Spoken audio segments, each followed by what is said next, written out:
Hello दोस्तों। उम्मीद करता हूँ आप लोग बहुत अच्छे होंगे, आपकी पढ़ाई भी बहुत अच्छी चल रही होगी। तो आज आइए चलिए अपने टॉपिक पर बात करते हैं कि आज हम क्या पढ़ने वाले हैं। आज हम अपनी मैथमेटिक्स एनसीईआरटी मैथमेटिक्स की जो बुक है 11th क्लास की, उसका टॉपिक सेट थ्योरी की एक्सरसाइज 1 की मिसलेनियस एक्सरसाइज को सॉल्व करने जा रहे हैं, है ना। तो आइए शुरुआत करते हैं। उसका फर्स्ट क्वेश्चन है, क्या क्वेश्चन है कि decide among the following sets which sets are subset of one and another। sets are subsets of one and another। एक कि कौन जो सेट दे रखे हैं ए बी सी डी, वो किस किस के सबसेट हैं। ए किस किस का सबसेट है, बी किस किस का सबसेट है, सी किस किस का सबसेट है और डी किस किस का सबसेट है। सबसेट का मतलब तो आप जानते ही हैं कि एक सेट कोई भी हो, फॉर एन एग्जाम्पल एक्स और वाई ले लेते हैं। x और y दो सेट हैं, तो x y का सबसेट कब होगा? x is the subset of y when every element of x is in set y।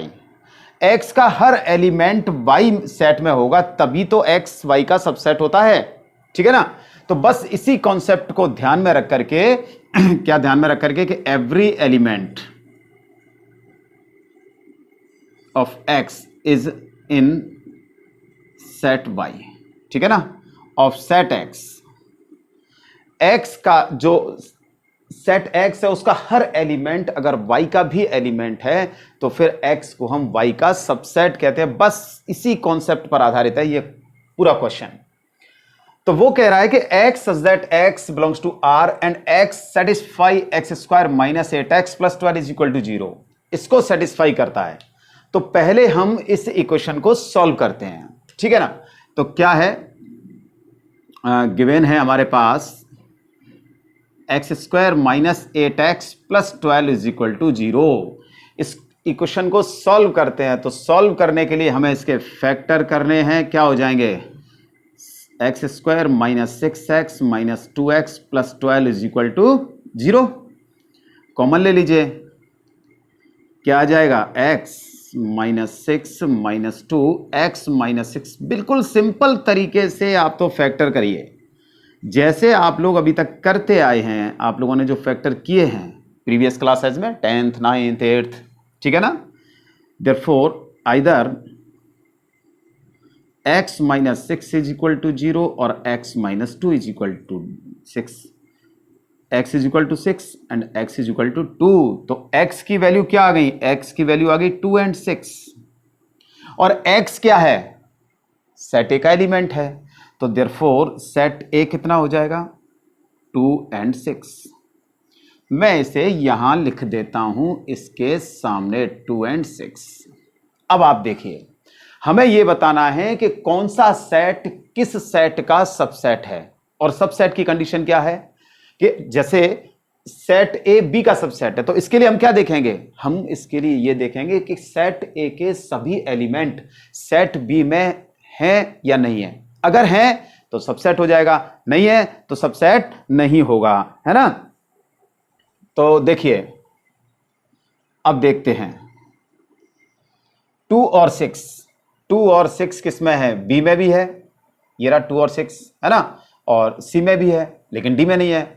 तो क्लियरली क्या क्लियर है कि every element of set A is in set B and C, ठीक है ना।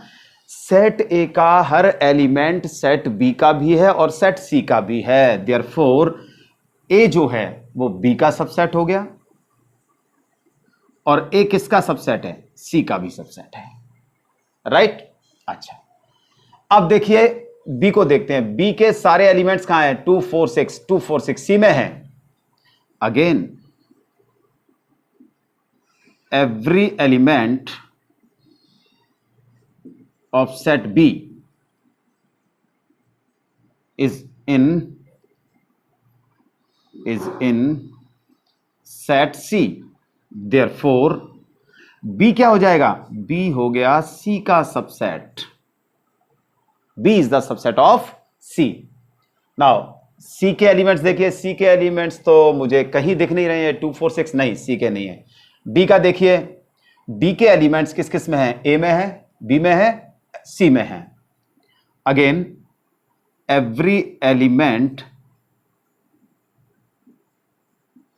Of set D is in the set A B and C. Therefore D क्या है, ए का सबसेट है, डी किसका सबसेट है, बी का सबसेट है, और डी किसका सबसेट है, सी का सबसेट है। क्यों? क्योंकि डी का जो 6 एलिमेंट है वो ए में है, बी में है और सी में है। ठीक है, तो इस तरीके से हमने ये बता दिया कि ए सेट जो है वो बी और सी का सबसेट है, बी है वो सी का सबसेट है, और डी है वो ए बी सी तीनों का सबसेट है। तो नोट कर लीजिए। हाँ जी, सेकंड क्वेश्चन क्या कह रहा है? सेकंड क्वेश्चन कहता है कि in each of the following determine whether the statement is true और फॉल्स। हमें यह बताना है कि the given statement is true और फॉल्स, है ना, ट्रू और फॉल्स। फिर आगे क्या कहता है वो? आगे कहता है if it is true then prove it. अगर ट्रू है तो हमें उसे प्रूव करना है, और if it is false then give an example. और हमें अगर ये फॉल्स है स्टेटमेंट तो उसके लिए हमें एग्जाम्पल देना है। ठीक है, अब देखिए, आप देखिए इन तीनों क्वेश्चंस में एक चीज ध्यान देने वाली बात है कि एक तो बिलोंग्स टू आ रहा है और एक सबसेट का सिंबल आ रहा है ना। अब बिलोंग्स टू और सबसेट का मतलब क्या होता है? देखिए, बिलोंग्स टू जब आता है तो ये हमेशा एलिमेंट के लिए आता है। ये किसे रिप्रेजेंट करता है? एलिमेंट के लिए। जैसे x belongs to capital A, है ना, x belongs to capital A. इसका मतलब क्या है कि x जो है वो सेट ए का एक एलिमेंट है, राइट। लेकिन अगर कहीं इस तरीके का सिंबल आता है जिसे अपन, इसे तो बिलोंग्स टू कहते हैं, और ये क्या है? सबसेट का सिंबल है। सबसेट जो होता है वो हमेशा सेट के लिए आता है। सेट के लिए कैसे? जैसे A is the subset of B, A is the subset of B, यानी A के सारे एलिमेंट्स B में हैं। ठीक है ना, ये सबसेट का मतलब है every element of set A is in set B। इसका मतलब ये होता है, ठीक है ना। तो ये बात क्लियर है कि ये बिलोंग्स टू का सिंबल आता है एलिमेंट के लिए, और जो सबसेट का सिंबल आता है वो एक सेट के लिए आता है, राइट। अच्छा, अब इन्हीं चीजों को ध्यान में रख करके हमें ये क्वेश्चन करना है। अब कैसे करना है? देखिए, पहला question, if x belongs to a and a belongs to b।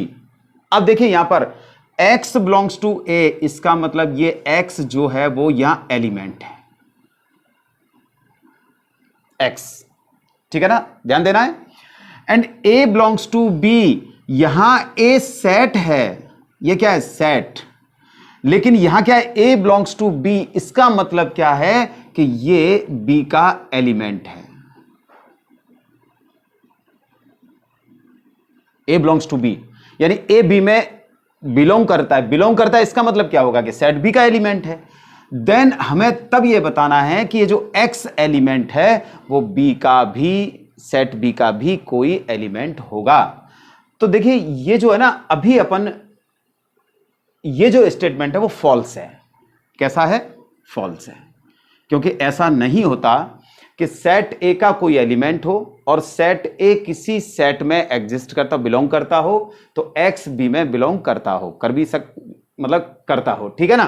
तो देखिए कैसे, हमने सपोज किया a इज इक्वल टू 1 2, ठीक है, और b इज इक्वल टू हमने सपोज कर लिया 1 2 एंड 3, राइट। अच्छा, अब देखिए यहां क्या है?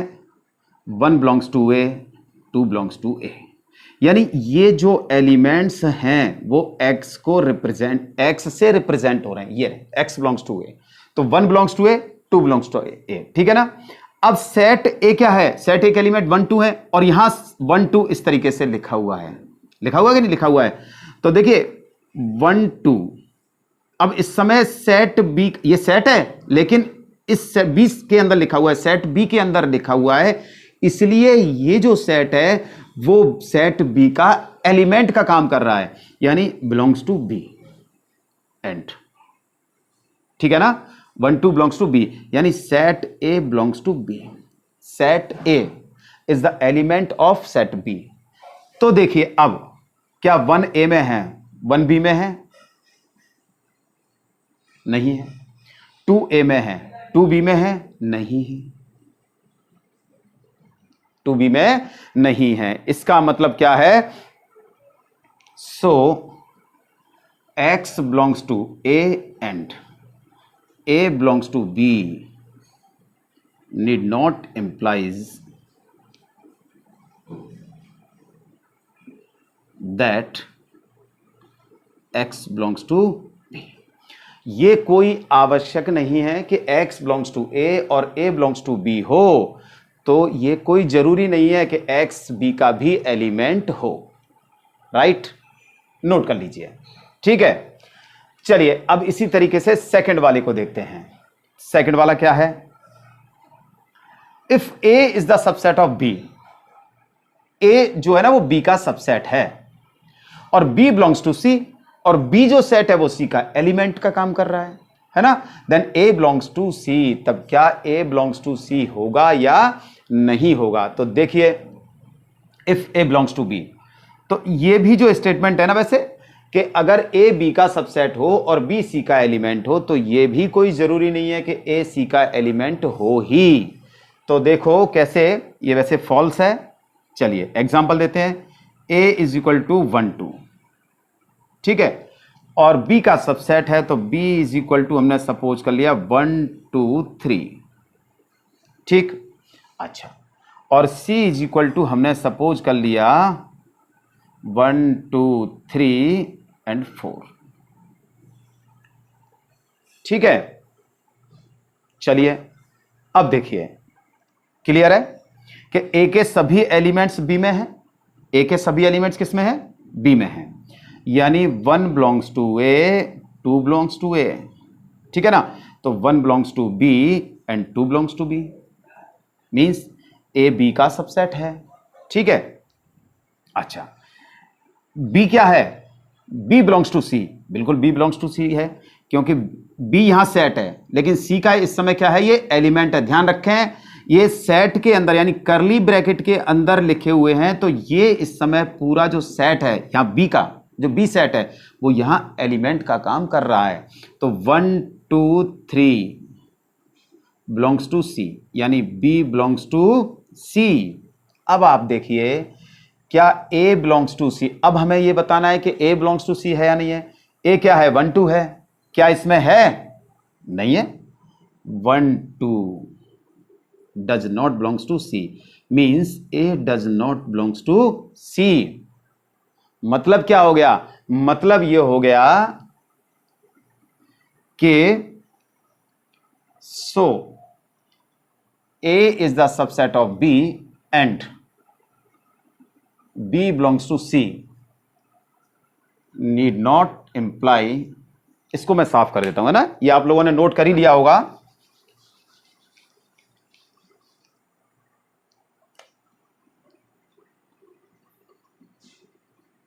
That A belongs to C, ठीक है। अच्छा अब चलिए आगे चलते हैं थर्ड में। थर्ड क्या है, थर्ड है कि if A is the subset of B and B is the subset of C, then A is the subset of C। ये बिल्कुल सही है, ये बिल्कुल सही है। तो देखिए अब क्या है, पहले हम इसे एक एग्जांपल से देखते हैं, ठीक है ना। थर्ड क्या है, हमने एक एग्जांपल दे देते हैं, A इज इक्वल टू 1, छोटा सा ही ले लेते हैं, B इज इक्वल टू 1 2, ठीक है, और C इज इक्वल टू हमने ले लिया 1 2 3। और हमने इस तरीके से लिए हैं कि ये दो कंडीशन जो है ना, ये तो हम अपनी तरफ से लेकर के चलते हैं, अपनी तरफ से, ये हमें शो करना होता है। ठीक है, तो देखिए क्लियर है, क्या क्लियर है कि ए का जो वन एलिमेंट है वो बी में है, इसका मतलब A is the subset of B, A is the subset of B, and B के सारे एलिमेंट सी में हैं, बी के सभी एलिमेंट्स सी में हैं, इसका मतलब B is the subset of C. Then A C का सबसेट है क्या, देखो बिल्कुल है, ए के सभी एलिमेंट्स सी में हैं, ए के सभी एलिमेंट्स सी में हैं। इसका मतलब क्या है, इसका मतलब यह है कि ये जो स्टेटमेंट है वो ट्रू है ना, तो ट्रू है। अब वो कहता है कि ट्रू है तो आप प्रूफ करिए, चलिए प्रूफ करते हैं। तो क्या है देखिए, लेट x बिलोंग्स टू ए, हमने ये सपोज कर लिया कि सेट ए का कोई एलिमेंट x है, ठीक है ना। अब क्या दे रखा है, तो हमें क्या दे रखा है, a is the subset of b, a is the subset of b, a b का सबसेट है। तो भैया जो x a का एलिमेंट होगा, क्योंकि a b का सबसेट है ना, तो जो a का एलिमेंट होगा वो b का भी एलिमेंट है कि नहीं। तो then implies x belongs to b, जब x a का एलिमेंट है और a b का सबसेट है तो x जो है वो क्या हो जाएगा, b का भी एलिमेंट होगा, b का भी एलिमेंट होगा। अच्छा अब देखिए अगेन, b क्या दे रखा है, b c का सबसेट है, b क्या है, c का सबसेट है, इसका मतलब जो b के एलिमेंट्स होंगे वो c के भी एलिमेंट्स होंगे, ठीक है ना। इसका मतलब x बिलोंग्स टू c, क्यों, since b is the subset of c, b जो है वो c का सबसेट है, ठीक है ना। 10 क्या हो गया, हो ये गया कि x a का एलिमेंट है, x b का भी एलिमेंट है, x c का भी एलिमेंट है, मतलब 10 x belongs to a then implies x belongs to c, x a का एलिमेंट है और हमने ये भी बता दिया कि x c का एलिमेंट है, for all x belongs to a, ठीक है। अच्छा इसका मतलब क्या हो गया कि x a का भी एलिमेंट है, x c का भी एलिमेंट है, इसका मतलब ये हो गया कि a is the subset of c। और हमें क्या प्रूफ करना था, हमें यही प्रूफ करना था कि अगर a b का सबसेट है और b c का सबसेट है तो a किसका सबसेट है, c का सबसेट है, यानी हमने प्रूफ कर दिया, hence a is the subset of b and b is the subset of c, then a is the subset of c, ठीक है ना। और एग्जाम्पल से देखिए, ये जो एग्जाम्पल है ना, ये इस एग्जाम्पल को देने का या बताने का उद्देश्य ये है कि इससे हमें क्वेश्चन बहुत आसान हो जाता है, समझना आसान हो जाता है, ये भी बहुत आसान है, ठीक है ना, नोट कीजिए। हाँ जी, क्वेश्चन नंबर 4, सेकंड का ही क्वेश्चन 4 है। If a is not subset of b, a b का सबसेट नहीं है, b c का सबसेट नहीं है और a c का सबसेट नहीं होगा, ये हमें बताना है कि अगर a b का सबसेट नहीं है, b c का सबसेट नहीं है, तो फिर a भी c का सबसेट नहीं होगा। ये तो कैसा है स्टेटमेंट, चलिए एक एग्जाम्पल लेते हैं फिर पता लगती है हमें, ठीक है ना। एक एग्जाम्पल लेकर के बताते हैं।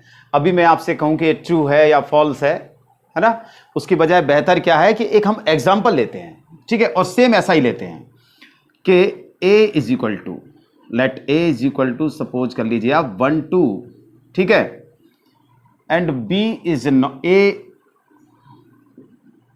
a b का सबसेट नहीं है, ठीक है, 1 3, ठीक है, और b c का सबसेट नहीं है, c इज इक्वल टू हो जाएगा 2 3, बिल्कुल ठीक है। क्या है देखिए, a 1 belongs to a then implies 1 belongs to b, है ना, और 2 belongs to a then implies 2 does not belongs to b, इसलिए a b का सबसेट तो नहीं है ना, a b का सबसेट नहीं है, ठीक है। अब बी और सी के लिए देखते हैं। 1 belongs to B but 1 does not belongs to C. 1 नहीं है इसमें, इसका मतलब क्या है? Therefore B is not subset of C. तो देखिए ए भी सी का सबसेट नहीं है। इसको 2 3 नहीं लेते हैं, अपन लेते हैं 1 2 4 ले लेते हैं, ठीक है ना। तो 1 4, तो 1 तो हो जाएगा 3 3, और 3 डज नॉट बिलोंग्स टू 2, ठीक है। आई बात समझ में? 3 बी का एलिमेंट है लेकिन 3 सी का एलिमेंट नहीं है, therefore B is not subset of C. लेकिन देखिए अब 1 ए का एलिमेंट है, 1 सी का एलिमेंट है ना, 2 ए का एलिमेंट है और 2 सी का एलिमेंट है। ये रहा, देखिए 1 1 2 2, therefore A is the subset of C. A जो है वो सी का सबसेट होगा, जबकि वो क्या कह रहा है कि A is not subset of सी, ठीक है ना। हमें सारी पॉसिबिलिटीज देखनी होती हैं, ऐसा नहीं है कि हम अपने हिसाब से ले लें इसको। हम ऐसा नहीं बनाएंगे कि ए सी का सबसेट ही नहीं हो, नहीं, हमें वो भी पॉसिबिलिटी देखनी है जिसमें कि ए सी का सबसेट भी हो सकता है ना। ये भी पॉसिबिलिटी देखनी है, यानी सारी पॉसिबिलिटी देखनी है। आप ये मत करना कि सी सेट को ऐसा ले लो कि ए सी का सबसेट ही नहीं हो, है ना। तो आप ले लो कि 1 3 4 इस तरीके से ले लो, या 1 4 5 ले लो, तो ए सी का सबसेट नहीं हो। नहीं, आपको वो तो ठीक है, लेकिन पॉसिबिलिटी ये भी देखनी है कि कहीं ऐसा तो नहीं हो एक सी का सबसेट हो जाए। आपको सारी कंडीशन चेक करनी होंगी, इसीलिए 1 2 4 लिया है। यानी क्या हुआ कि A is the subset of C. 10 क्या है? A is not subset of B and B is not subset of C need not imply that, ठीक है ना। तो ये स्टेटमेंट कैसा हो गया भैया? फॉल्स हो गया। आई बात समझ में? चलिए अब 5th की तरफ चलते हैं। 5th स्टेटमेंट क्या कहता है कि if x belongs to A, वो कहता है x belongs to A, ठीक है, और ए बी का सबसेट नहीं है, ए बी का सबसेट नहीं है, तो क्या x बिलोंग्स टू बी होगा? ये तो वैसे ही पता लग रहा है, वैसे ही पता लग रहा है। एग्जांपल तो अपन देंगे ही कि जब x ए का एलिमेंट है और ए बी का सबसेट नहीं है, जबकि होना क्या चाहिए कि ए के सभी एलिमेंट बी में होने चाहिए, तभी तो सबसेट होगा। लेकिन ये कह रहा है सबसेट नहीं है, इसका मतलब ए का कोई एलिमेंट तो बी में नहीं है, कोई एलिमेंट बी में नहीं है, तो फिर x बिलोंग्स टू बी कैसे हो सकता है ना। इसलिए ये कैसा है? फॉल्स है। अब देखिए example, a is equal to 1 2। आप ये मत समझना कि सर 1 2 ही लेकर के चल रहे हैं, 1 2 3 1 2 3। आप इसके अलावा भी एग्जांपल ले सकते हैं, कोई प्रॉब्लम नहीं है ना। 1 3, ठीक है। अब देखिए x belongs to a, 1 belongs to A, ये सभी x हैं, ये सभी x इनको क्या रिप्रेजेंट कर रहा है? x के x से रिप्रेजेंट कर रहे हैं, ठीक है ना। और 1 belongs to B, 2 belongs to A, 2 does not belongs to B, ठीक है ना। इसका और ये भी है कि a is not subset of b, A B का सबसेट नहीं है, ए बी का सबसेट नहीं है। देखो ध्यान से, क्योंकि 2 इसमें है लेकिन बी में नहीं है, ठीक है ना। ए बी का सबसेट नहीं है और 2 भी क्या है? बी का एलिमेंट नहीं है। 2 भी क्या है? बी का एलिमेंट नहीं है। इसका मतलब क्या हो गया? इसका मतलब यह हो गया कि x बी में बिलोंग करेगा, ये कोई जरूरी नहीं है ना। तो 10 क्या है कि x belongs to a and a is not subset of b need not imply that x belongs to b, ठीक है। अब बात करते हैं 6th क्वेश्चन की। क्या है 6th क्वेश्चन?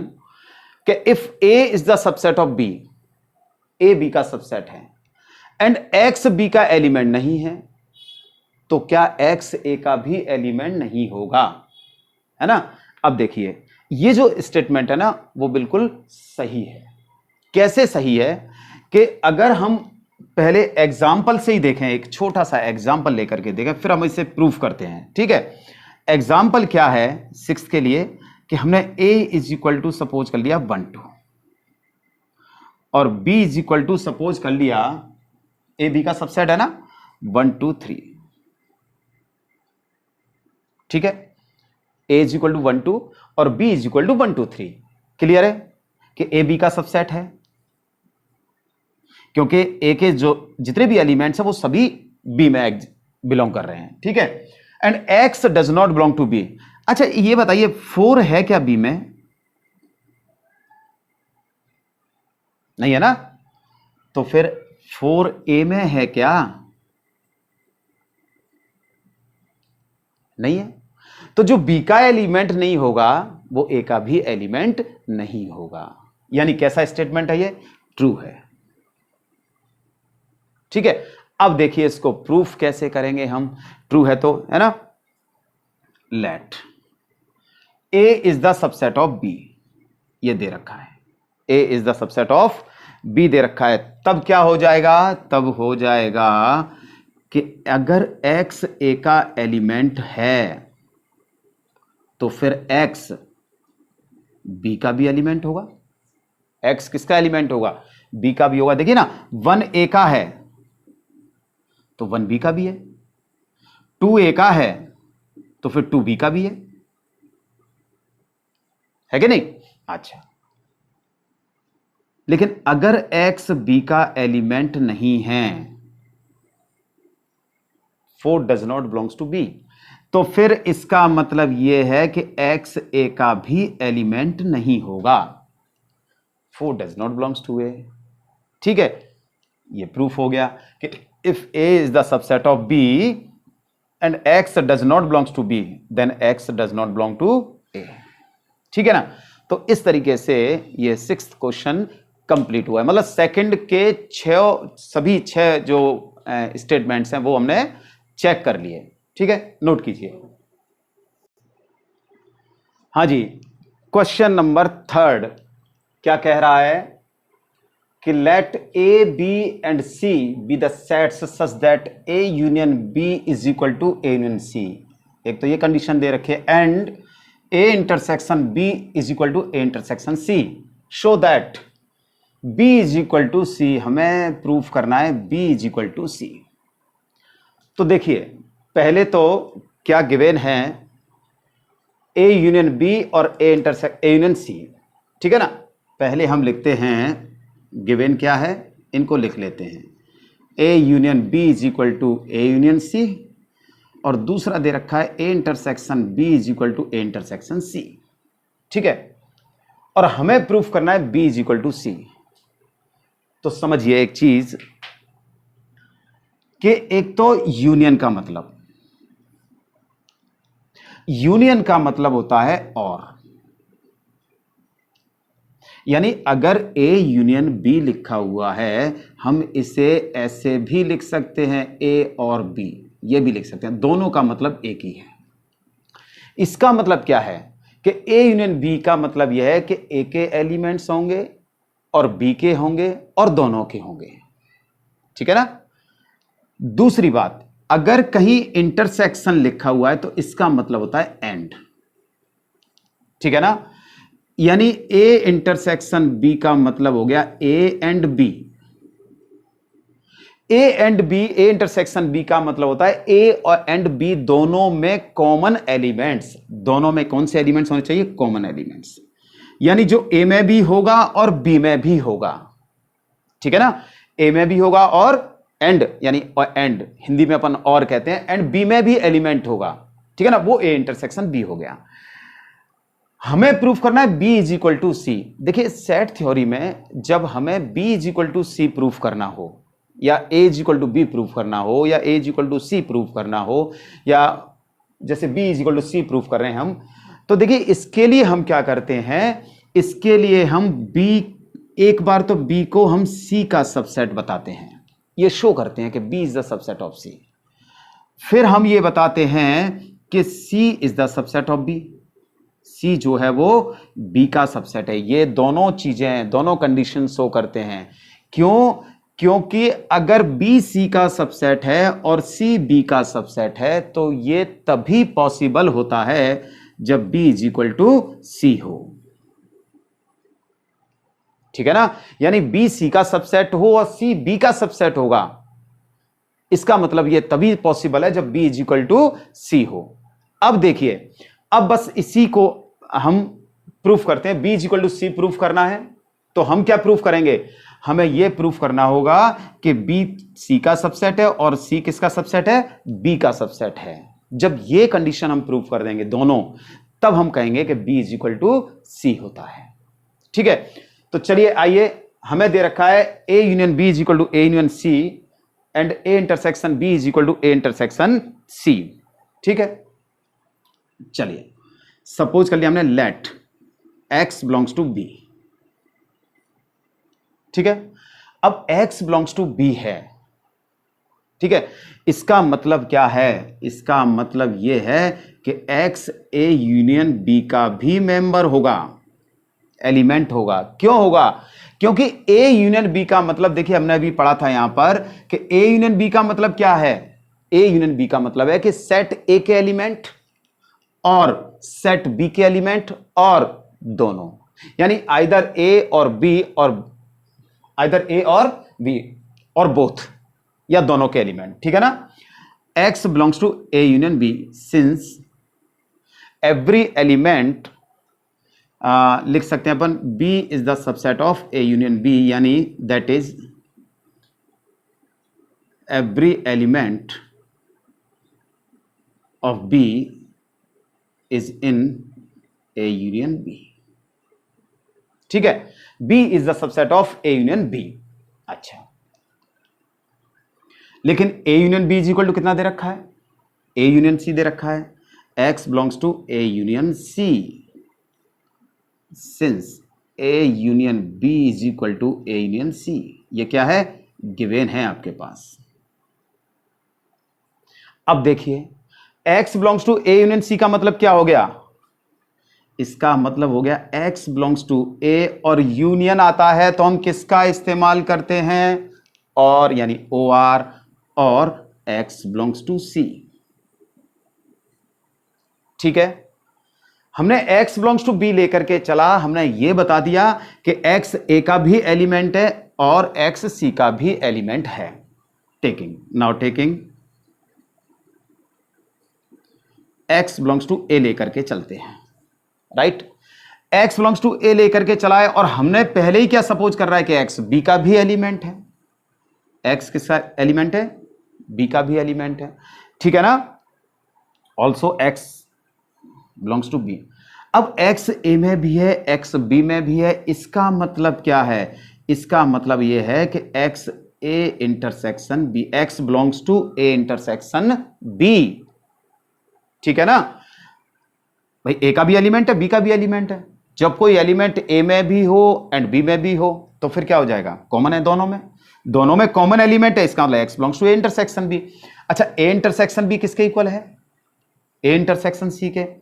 तो ये हो जाएगा x belongs to a intersection c since a intersection b is equal to a intersection c। और ये आपको पता है कि जब बीच में इंटरसेक्शन आ जाता है, इसका मतलब क्या है? इसका मतलब ये है कि x belongs to a and x belongs to c।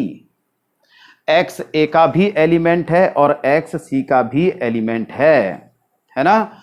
That is, क्या मतलब हो गया? देखिए क्या मतलब हो गया? मतलब ये हो गया that is x belongs to c और then implies x belongs to b। b में तो है ही, b में तो हमने शुरू से लिया है कि x b का एलिमेंट है। ठीक है, तो if x belongs to b then implies x belongs to c, यानी b का जो एलिमेंट होगा वो c का भी एलिमेंट होगा। ठीक है, इसका मतलब क्या हो गया? इसका मतलब हो गया कि B is the subset of C। क्या मतलब हो गया इसका? B is the subset of C। ये कौन सा इक्वेशन दे दें? 3। क्योंकि every element belongs to set A, ठीक है ना, then it must be belongs to C, यानी वो C में भी जरूर होगा, तो B बिलोंग्स टू C हो गया। Similarly we can prove that, क्या प्रूव कर सकते हैं? कि C is the subset of B। Prove करने की जरूरत नहीं है आपको, आपने B is the subset of C prove कर दिया, A सफिशिएंट है, ठीक है ना। तो लिख दिया हमने, similarly we can prove that C is the subset of B। दोनों कंडीशन के B C का सबसेट हो और C B का सबसेट हो, ये कब पॉसिबल होगा? ये तब पॉसिबल होगा 3 और 4 जब B इज इक्वल टू क्या हो? C हो, ठीक है ना। हेंस प्रूव्ड हो गया। नोट कर लीजिए। अच्छा देखिए, थर्ड क्वेश्चन को हमने अभी प्रूफ किया x सपोज करके, ठीक है ना। x एलिमेंट A का है, B का है ना, ये उस तरीके से कि x B का एलिमेंट है तो A यूनियन B में भी होगा, ठीक है। अब हम इसे दूसरे मेथड से भी प्रूफ करने की कोशिश करते हैं। देखो कि क्या दे रखा है हमें दे रखा है A union B is equal to A union C और A intersection B is equal to A intersection C। ये इसका सेकंड मेथड है। तो देखिए, बाय इक्वेशन डायरेक्ट करते हैं, कोई सपोज करने की जरूरत नहीं है इसमें, ठीक है। A union B is equal to A union C। दोनों साइड इंटरसेक्शन ले लीजिए B के साथ।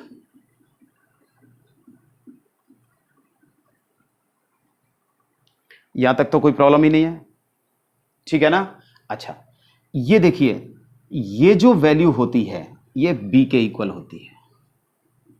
कैसे होती है B के इक्वल? समझिए, पहले मैं इसको मिटा देता हूं, है ना। कैसे होती है? देखिए, सिंस, अगर मान लीजिए सिंस क्या, B is the subset of A, B is the subset of A, तब A यूनियन B कितना होता है? B A का सबसेट है, B A का सबसेट है तो A union B is equal to A हो जाएगा, ठीक है ना। ध्यान दीजिए, अगर B is the subset of A है तो A union B is equal to A होगा, और अगर A is the subset of B है तो A union B is equal to B होगा। यानी ये बात समझ रहे हैं आप, ठीक है। सो A union B intersection B, ये A के इक्वल हो गया, A इंटरसेक्शन B। और since B is the subset of A, B के सारे एलिमेंट A में होंगे, तो A और B में क्या कॉमन होगा? B के एलिमेंट कॉमन होंगे, यानी कितना हो जाएगा? B हो जाएगा। और वैसे भी आपको बताया है, आपने पढ़ा है कि अगर B is the subset of A then A intersection B is equal to B हो गया, तो ये B आ गया, ठीक है। अब देखिए, ये तो चीज हो गई यहां की, ठीक है। इसमें डिस्ट्रीब्यूटिव प्रॉपर्टी लगा दीजिए, लगा दीजिए डिस्ट्रीब्यूटिव प्रॉपर्टी। तो डिस्ट्रीब्यूटिव प्रॉपर्टी क्या होती है? डिस्ट्रीब्यूटिव प्रॉपर्टी होती है A यूनियन, अब इसी में लगा देते हैं C, है ना, intersection B is equal to क्या आ जाएगा? A intersection B union A intersection C। अच्छा देखिए, कई बार क्या होता है, डिस्ट्रीब्यूटिव प्रॉपर्टी लगाते समय थोड़ा सा मिस्टेक हो जाती है ना। तो अब आपको पता है कि यूनियन का मतलब तो होता है प्लस, और इंटरसेक्शन का मतलब होता है मल्टीप्लाई। ये होता है कि नहीं होता है? अच्छा, अब A union C intersection B है, तो ये कितना हो गया? A plus B into C, sorry A plus C into B। अब जरा ब्रैकेट खोलिए, सिंपल एल्जेब्रिक जो आइडेंटिटीज होती हैं उस तरीके से, कितना हो जाएगा? A into B plus C into B, यही होगा। अच्छा ठीक है, A intersection B union A intersection B intersection C, sorry. इसे अब अपन को क्या करना है, यूनियन और इंटरसेक्शन से चेंज कर दीजिए। कितना आ जाएगा, A intersection B union C intersection B, यही आया। और सी इंटरसेक्शन बी या बी इंटरसेक्शन सी लिखो, दोनों कम्यूटेटिव होते हैं, चाहे सी इंटरसेक्शन बी निकालिए चाहे बी इंटरसेक्शन सी निकालिए, कोई फर्क नहीं पड़ता। तो कितना निकल के आ गया, A union C intersection B हो गया A intersection B union B intersection C. ठीक है, तो इस तरीके से थोड़ा सा कई बार क्या होता है, देखिए डिस्ट्रीब्यूटिव प्रॉपर्टी अप्लाई करने में गड़बड़ हो जाती है, थोड़ा सा कंफ्यूजन सा हो जाता है। तो आपको अब कंफ्यूज होने की जरूरत नहीं है। क्यों, यूनियन को आप प्लस समझें, इंटरसेक्शन मल्टीप्लाई से भी रिप्रेजेंट होता है, ठीक है ना, या डॉट से भी रिप्रेजेंट होता है। ठीक है, तो मैंने क्या किया, A union C intersection B को लिख दिया A plus C dot B, algebraic form में है ना। तो कितना आ गया, ब्रैकेट खोलिए, A dot B plus C dot B, simple bracket खोलना है। अब प्लस को यूनियन से रिप्लेस कर दीजिए, डॉट को इंटरसेक्शन से रिप्लेस कर दीजिए। तो रिप्लेस किया तो क्या आ गया, A union C intersection B, देखिए यही A union C intersection B, A intersection B, dot को इंटरसेक्शन से प्लस को यूनियन से सी इंटरसेक्शन बी, और सी इंटरसेक्शन बी और बी इंटरसेक्शन सी दोनों इक्वल होते हैं। तो कितना आ गया ये, अब इसी वैल्यू को यहां लिख दीजिए, A intersection B union B intersection C, right. अच्छा, ए इंटरसेक्शन बी किसके इक्वल है, ए इंटरसेक्शन सी के इक्वल है ना। तो ये हो गया A intersection C union B intersection C, since A intersection B is equal to A intersection C. अब फिर वापस से सेम वैसे ही क्या हो जाएगा, A union B intersection C, again by distributive property.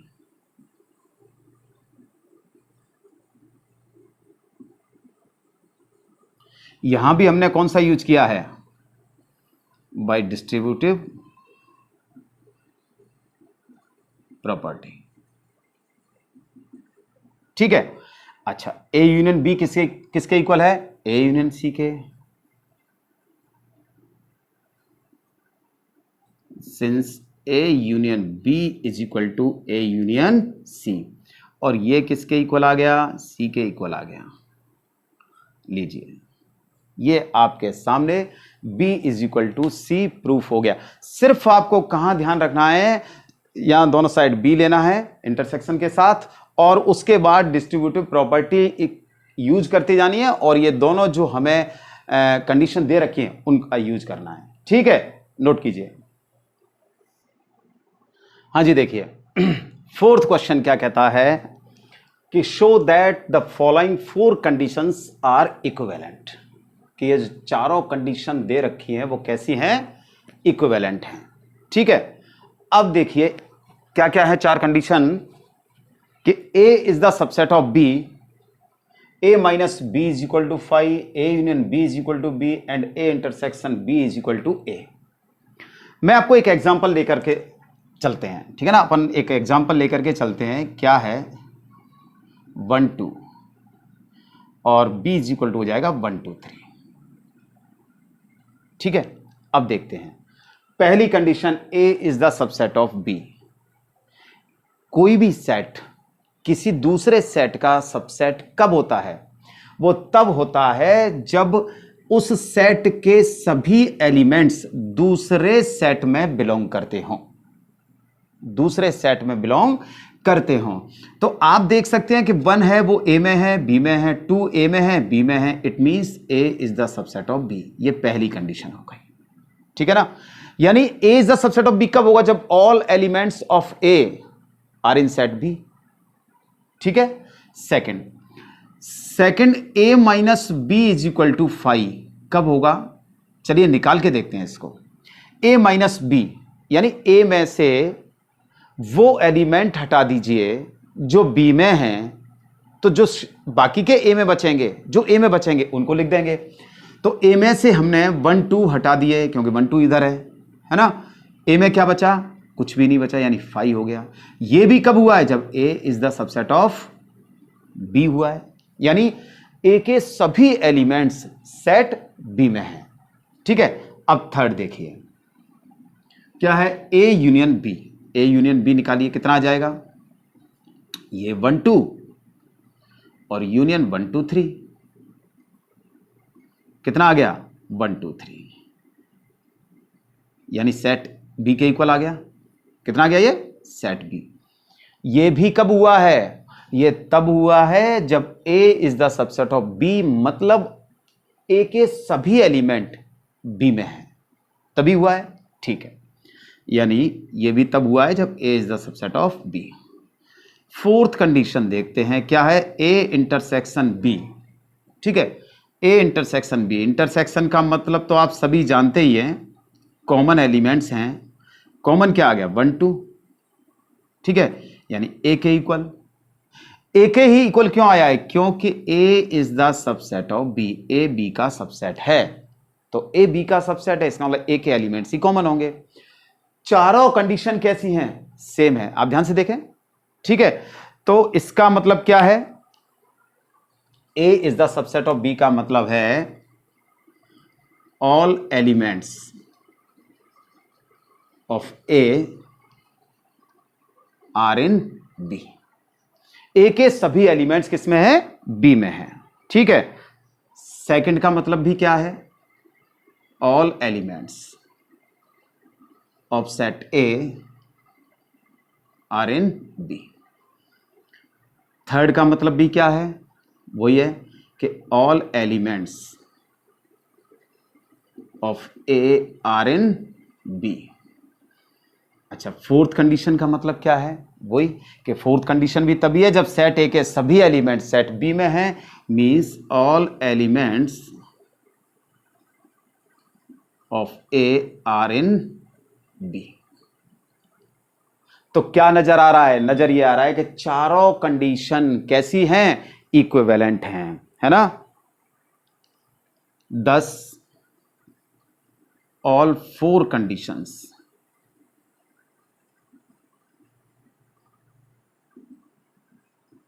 all 4 conditions are equivalent। ठीक है, तो इस तरीके से ये क्वेश्चन नंबर 4 हो गया, नोट कीजिए। फिफ्थ क्वेश्चन क्या कहता है, वो कहता है कि show that if A is the subset of B, अगर ए बी का सबसेट है, then C minus B is the subset of C minus A. ठीक है, ए बी का सबसेट है, तो कर लेते हैं, चलिए सॉल्व। सपोज कर लीजिए कि x कोई C माइनस बी का एलिमेंट है। अब C माइनस बी का मतलब क्या है, C माइनस बी निकालते कैसे हैं, C माइनस बी निकालने के लिए हम क्या करते हैं कि C के वो एलिमेंट हटा देते हैं जो बी में होते हैं, फिर जो सी में बच जाते हैं वो सी माइनस बी के होते हैं, यानी सी माइनस बी के वो एलिमेंट होते हैं जो बी के नहीं होते, केवल किसके होते हैं, सी के होते हैं।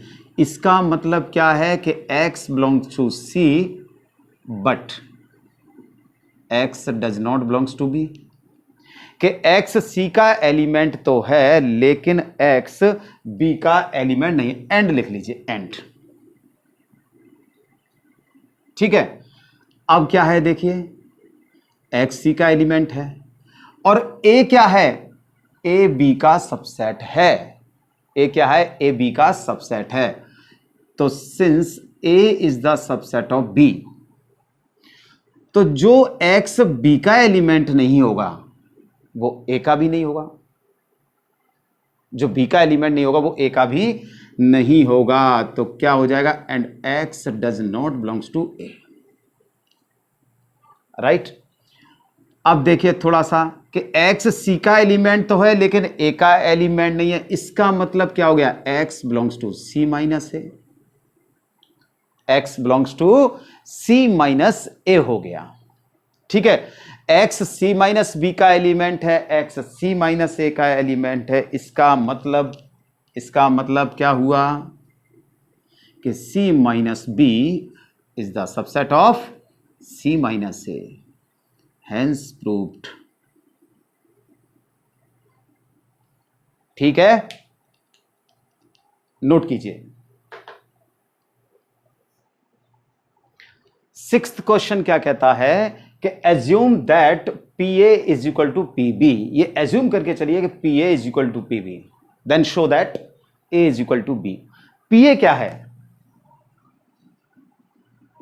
PA क्या होता है? पावर सेट ऑफ A, है ना, पावर सेट ऑफ A।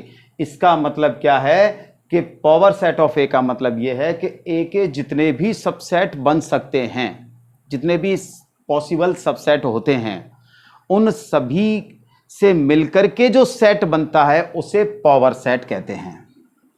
देखिए, ये सारी चीजें हम लोग जो पहले वीडियोज आए हुए हैं उनमें अच्छी तरह से पढ़ चुके हैं, तो अगर आपको कहीं कोई प्रॉब्लम आती है तो उन वीडियोज को जरूर देखें, ठीक है ना। तो पावर सेट ऑफ ए का मतलब क्या है कि सेट ए के जितने भी सबसेट होते हैं, फॉर एग्जांपल जैसे 1 2 है ना, तो इसके सबसेट कौन कौन से हो गए? तो एम्प्टी सेट हो गया, एक 1 हो गया, एक 2 हो गया, है ना, और एक क्या हो गया? 1 2 हो गया। इन सबसेट से मिलकर के जो सेट बनता है वो पावर सेट ऑफ ए कहलाता है, ठीक है। तो सेट ए के, देखिए ध्यान दीजिए, अगर ये जो सेट ए है वो पीए का क्या है? एलिमेंट है ना, पीए का वो क्या है? एलिमेंट है। तो गिवन क्या है हमें? अब चलिए इधर की बात करते हैं कि P A is equal to P B, ये गिवन है, ठीक है। तो हम क्या करते हैं? हम ये करते हैं कि let x belongs to capital X, किसी कैपिटल X का स्मॉल x कोई एलिमेंट है, और हम ये भी सपोज कर लेते हैं कि ये x है वो a का भी एलिमेंट है। x जो है वो किसका एलिमेंट है? a का एलिमेंट है। देन ये x कैपिटल X का एलिमेंट है, x कैपिटल A का एलिमेंट है, इसका मतलब x is the subset of A। x A का क्या हो गया? सबसेट हो गया। x यानी x सेट A का सबसेट हो गया। तो देखिए x क्या होगा? A का सबसेट या तो ये होगा या ये होगा या ये होगा या एम्प्टी सेट होगा, कोई ना कोई तो x होगा ना भाई। x 1 होगा, है ना, और क्या हो सकता है? 2 हो सकता है, और क्या हो सकता है? 1 2 हो सकता है, और क्या हो सकता है? एम्प्टी सेट हो सकता है, इनमें से कुछ भी हो सकता है। तो x A का सबसेट है तो x PA का क्या हो जाएगा? एलिमेंट हो जाएगा, है ना। x जो है वो PA का एलिमेंट हो गया, और x क्या है? वो PA क्या है? PA is equal to PB है। Then implies x belongs to PB, है ना। x PB का भी एलिमेंट है। अच्छा, क्यों लिख देते हैं? Since PA is equal to PB, ये गिवन है ना, ठीक है। अब PB का एलिमेंट x है, इसका मतलब क्या हो गया? x B का सबसेट हो गया, x B का सबसेट हो गया, x B का सबसेट हो गया, यानी small x belongs to B, small x belongs to B। Thus A is the subset of B, क्योंकि x A का भी एलिमेंट है, x B का भी एलिमेंट है, इसलिए A is the subset of B। A जो है वो B का सबसेट हो गया। अगेन अब देखिए, हमने पहले क्वेश्चन किया था, उसमें A is equal to B proof करना था, ठीक है ना। A is equal to B proof, वो B is equal to C proof करना था। ध्यान होगा आपको क्वेश्चन 3 में। तो क्वेश्चन 3 में अपन ने डिस्कस किया था कि B is equal to C show करने के लिए हम B को एक बार C का सबसेट बताएंगे और दूसरी बार C को B का सबसेट बताएंगे, ठीक है। तो अगेन अब अपन करते हैं y belongs to capital Y and y belongs to capital B, ठीक है ना। तो y क्या हो जाएगा? y B का सबसेट हो गया, y जो है वो B का क्या हो जाएगा? सबसेट हो जाएगा। इसका मतलब y PB का एलिमेंट हो जाएगा। y जो है वो किसका एलिमेंट हो जाएगा? PB को हो जाएगा, और PB और PA दोनों इक्वल हैं, ये गिवन है आपको। है ना, y belongs to PA, y belongs to PA है, इसका मतलब क्या हो जाएगा कि y जो है वो A का भी सबसेट है। और y A का सबसेट क्या होगा, जब सेट y के एलिमेंट्स A में होंगे, है ना। यानी y जो है वो B का एलिमेंट है, y जो है वो A का भी एलिमेंट है। इसका मतलब क्या हो गया 10। A is the subset of B. Sorry, B is the subset of A. B is the subset of A. ठीक है ना, A B का सबसेट है और B A का सबसेट है। इसका मतलब A is equal to B। ठीक है ना, ये सबसेट की कंडीशन होती है। ठीक है, नोट कीजिए।